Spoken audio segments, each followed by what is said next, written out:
Au nom du Père, et du Fils, et du Saint-Esprit. Amen. La grâce de Jésus-Christ notre Seigneur, l'amour de Dieu le Père, et la communion de l'Esprit Saint soient toujours avec vous. Et avec votre esprit. Frères et sœurs, bienvenue à tous. Bienvenue aux équipes Notre-Dame, bienvenue aux membres de la communauté d'Emmanuel qui nous ont animé de belles louanges tout à l'heure. Nous continuons notre chemin vers Noël, second dimanche, deuxième dimanche de l'Avent. Continuons d'avancer vers lui, qui lui fait l'essentiel du chemin vers nous. Au début de cette Eucharistie, nous commençons d'abord par reconnaître humblement que nous sommes pécheurs.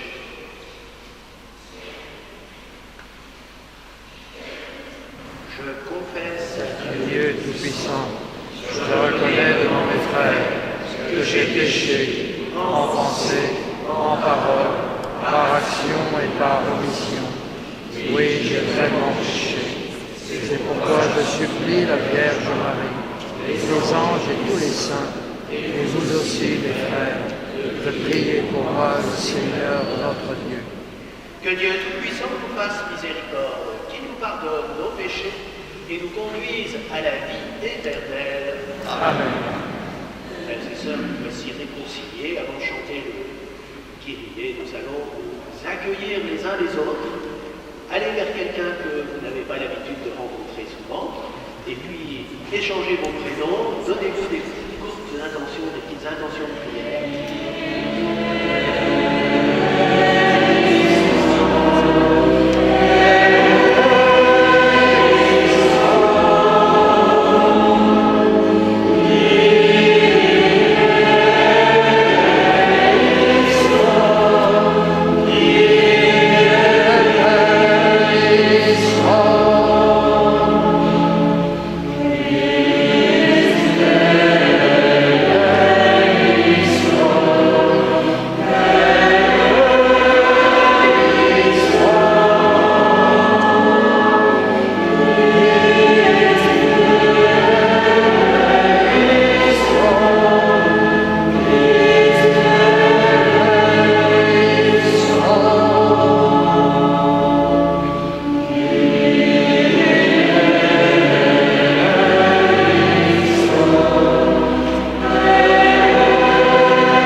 Prions le Seigneur.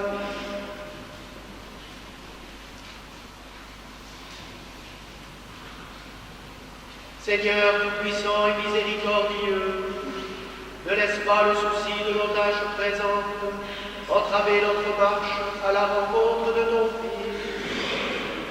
Mais réveille en nous cette intelligence du cœur qui nous prépare à l'accueillir et nous fait entrer dans sa propre vie. Lui qui vit et règne avec toi dans l'unité du Saint-Esprit, pour les siècles des siècles.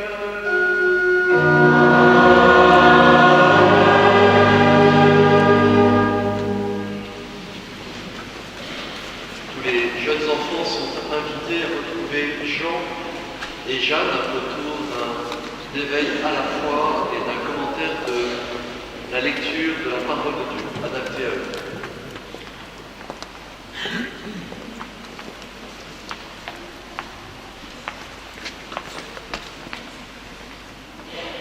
Lecture du livre prophète Isaïe. En ce jour-là, un rameau sortira de la souche de Jessé, père de David. Un rejeton jaillira de ses racines.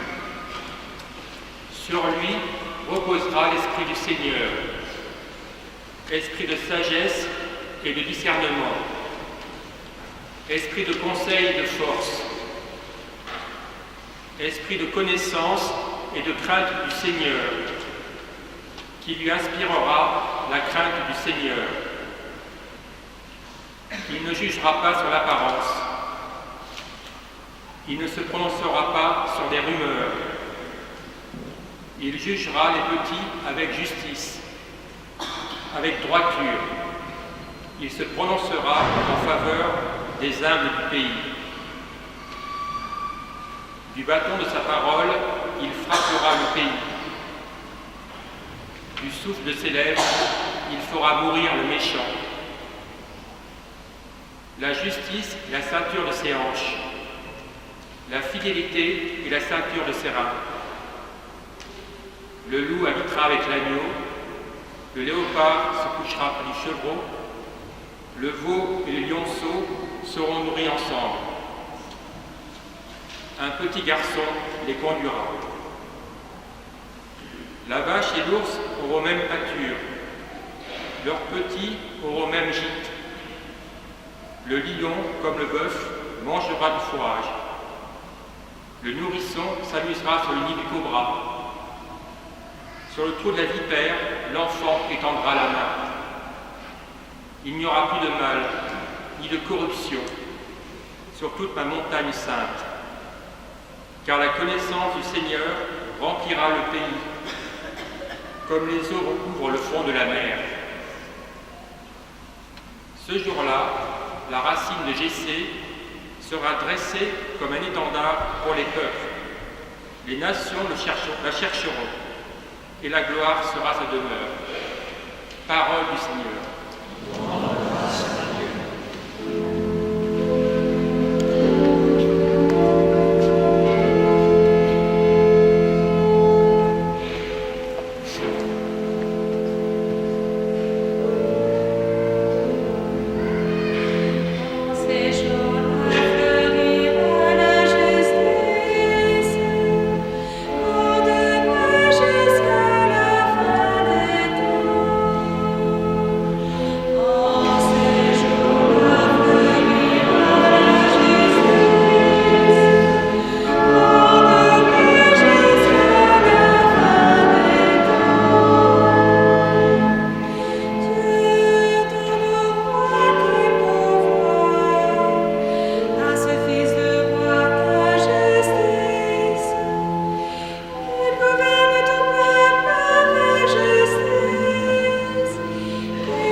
Sous le soleil que subsiste son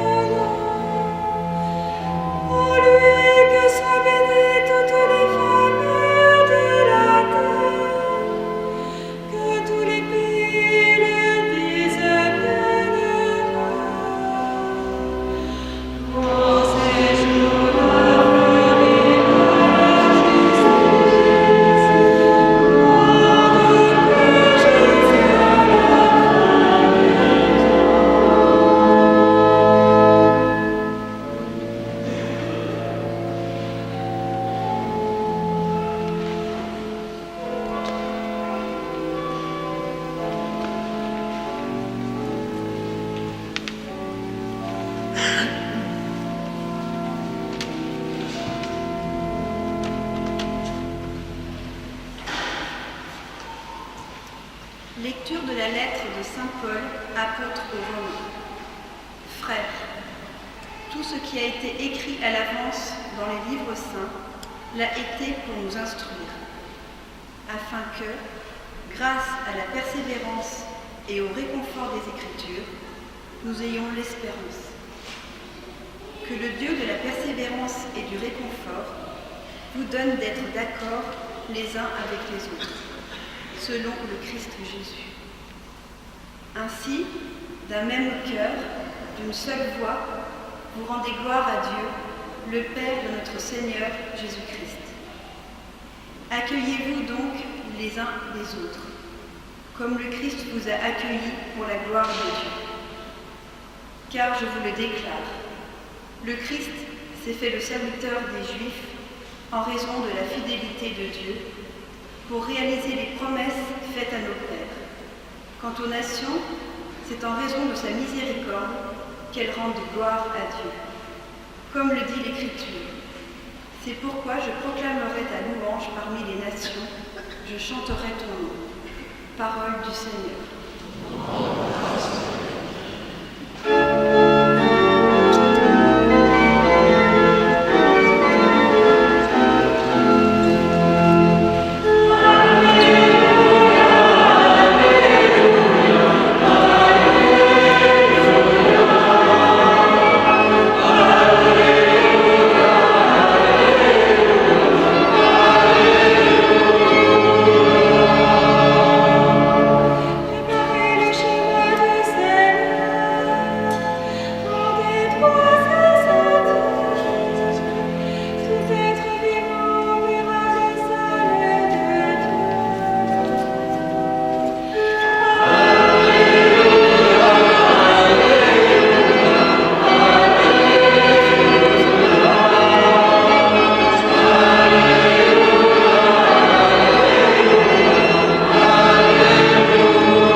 Le Seigneur soit avec vous. L'Évangile de Jésus-Christ selon saint Matthieu.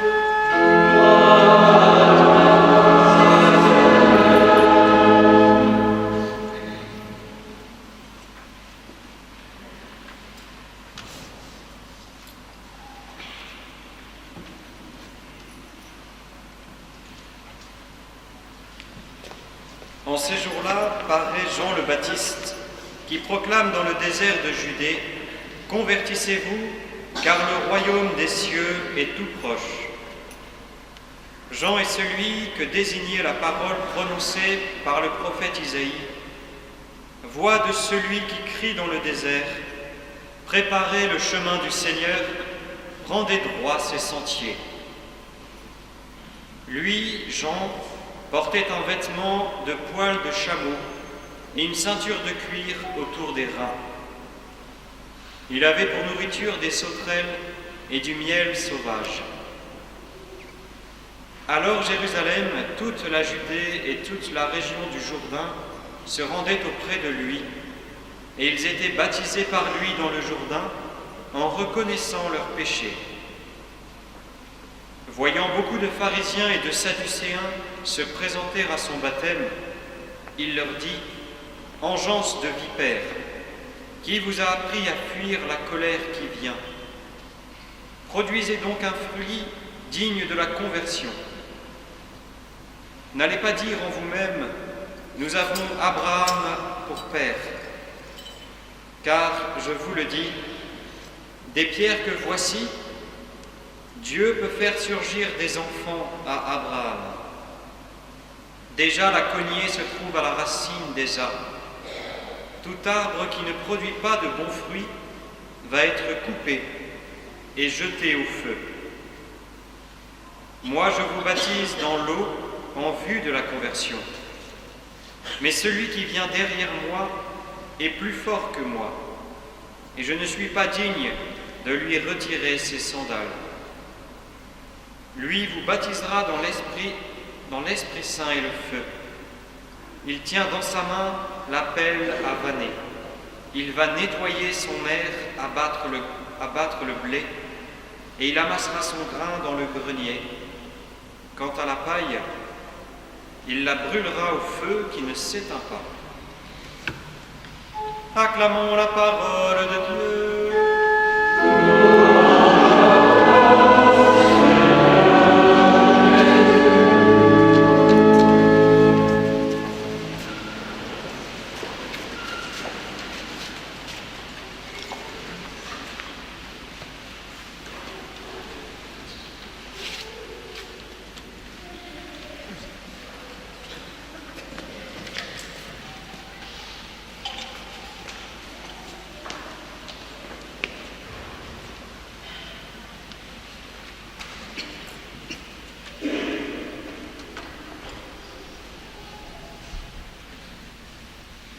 La parole de Dieu est tellement essentielle que nous ne pouvions pas la recevoir sans une préparation de nos cœurs. Elle est essentielle parce que elle ne dit pas seulement ce que nous avons à faire, elle nous donne la force de le réaliser. C'est une parole qui est efficace. Et Jean va nous avertir, c'est-à-dire que Jean le Baptiste a eu pour rôle d'enlever dans le cœur du peuple choisi par Dieu, créé par Dieu, pour être l'écrin dans lequel sa parole allait pouvoir se faire chair. Eh bien, Jean a eu pour mission d'enlever dans le cœur de ce peuple ce qui pouvait faire obstacle à la parole. Or, qu'est-ce qui fait obstacle à la parole dans nos cœurs, mes amis? C'est la désobéissance. Ça a été le problème dès l'origine. Le premier péché est un péché de désobéissance et qui a entraîné toute une avalanche de désobéissance dans les générations suivantes. Et nous sommes héritiers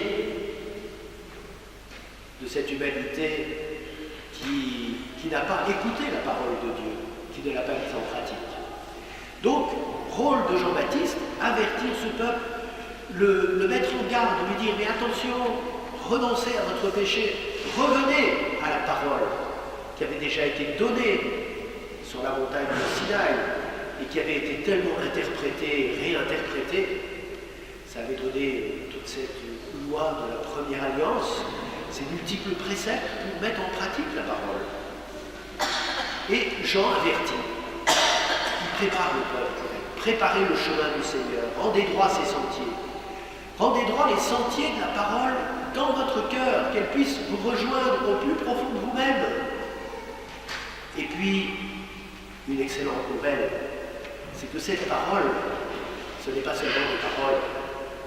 Cette parole, elle est efficace, c'est-à-dire qu'elle va vous rendre capable aussi de recevoir, de la recevoir.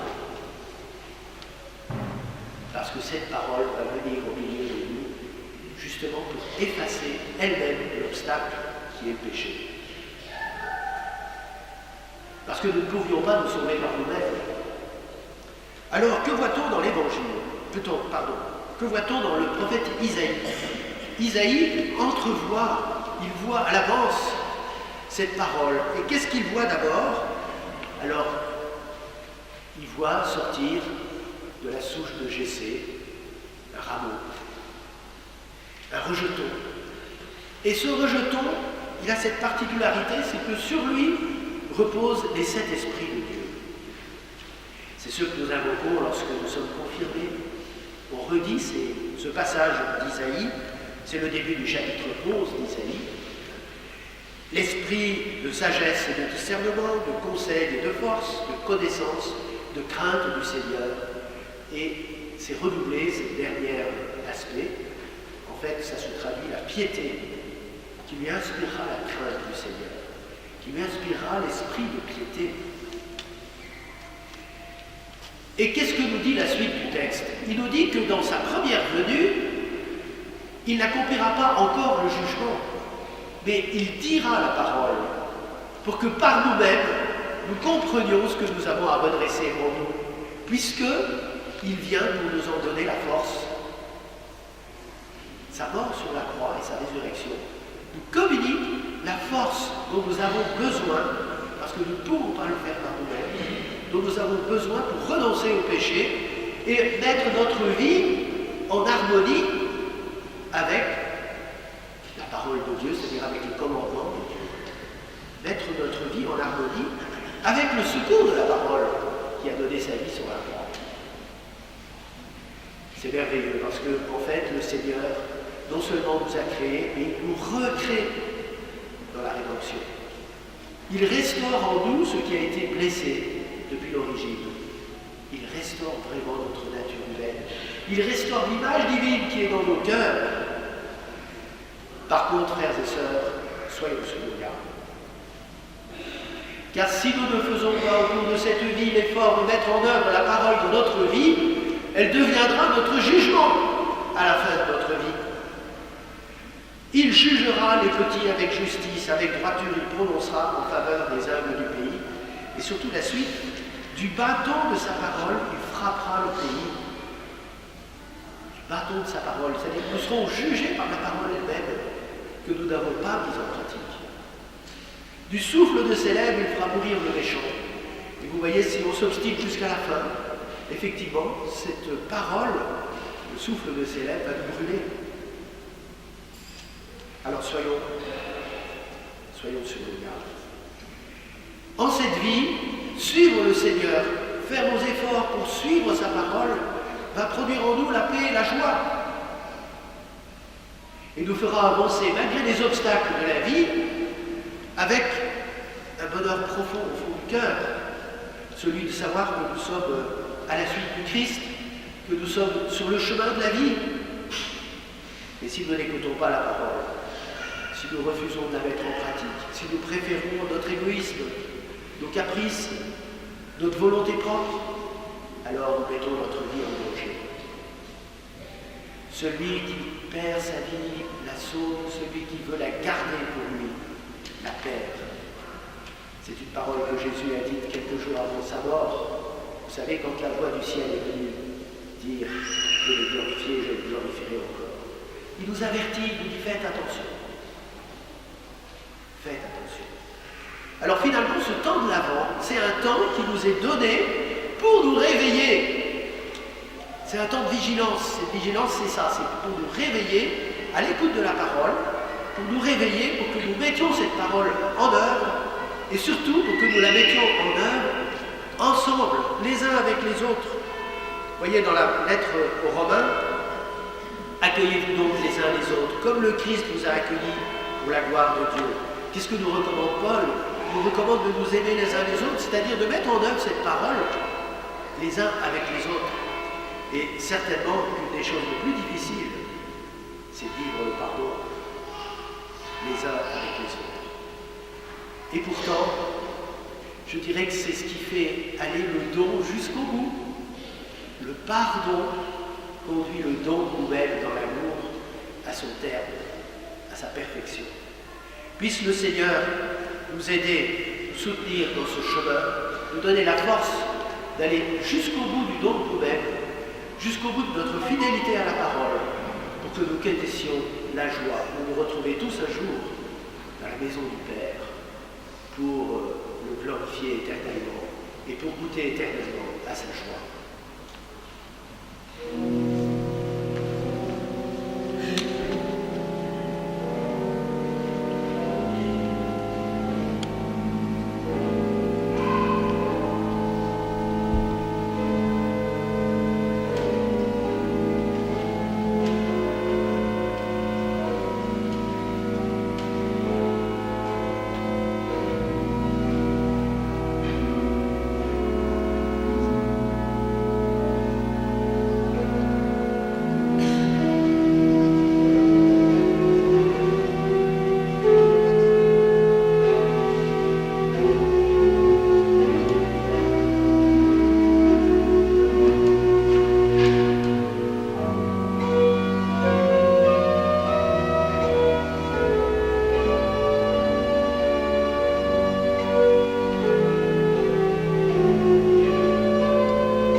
son Fils unique, notre Seigneur, qui a été conçu du Saint-Esprit, est né de la Vierge Marie, a souffert sous Ponce Pilate, a été crucifié, est mort, a été enseveli, est descendu aux enfers, le troisième jour est ressuscité des morts, est monté aux cieux, est assis à la droite de Dieu, le Père Tout-Puissant, d'où viendra juger les vivants et les morts. Je crois en l'Esprit Saint, à la Sainte Église catholique, à la communion des saints, à la rémission des péchés, à la résurrection de la chair, à la vie éternelle. Amen.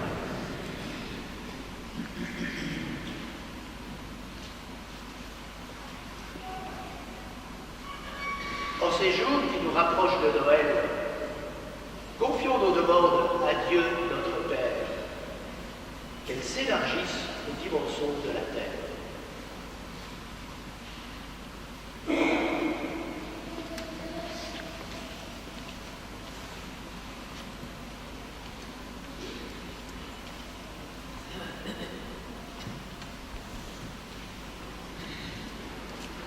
Préparez le chemin du Seigneur, rendez droit ses sentiers.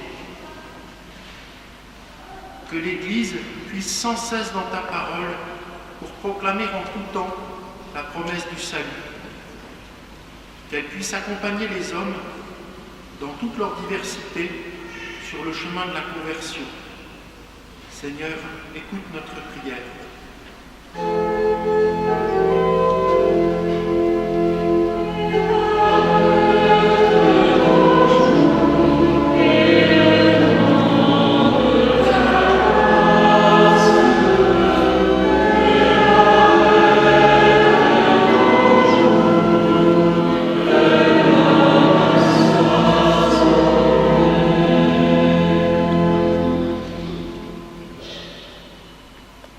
Sur le trou de la vipère, l'enfant étendra la main. Nous te prions, Seigneur, pour l'avenir des enfants. Que chaque pays mette en œuvre prioritairement tous les moyens nécessaires pour les éduquer en étant attentifs à chacun d'eux dans leur situation. Seigneur, écoute notre prière.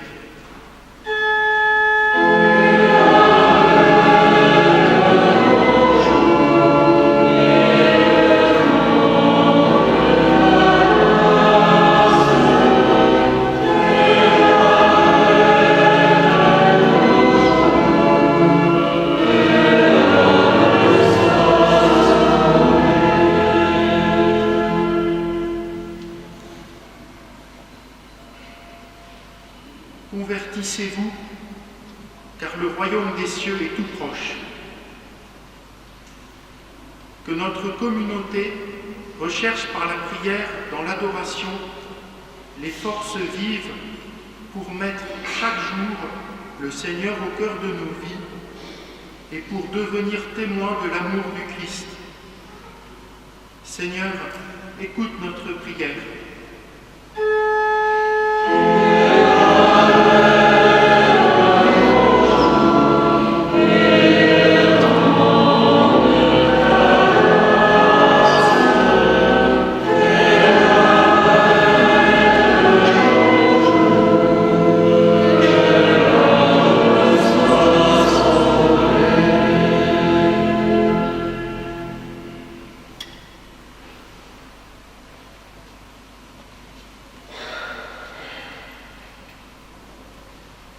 Dieu, Père de miséricorde, proche de ton royaume, fais connaître ta parole à celles et ceux qui cherchent une espérance, toi qui règnes pour les siècles des siècles.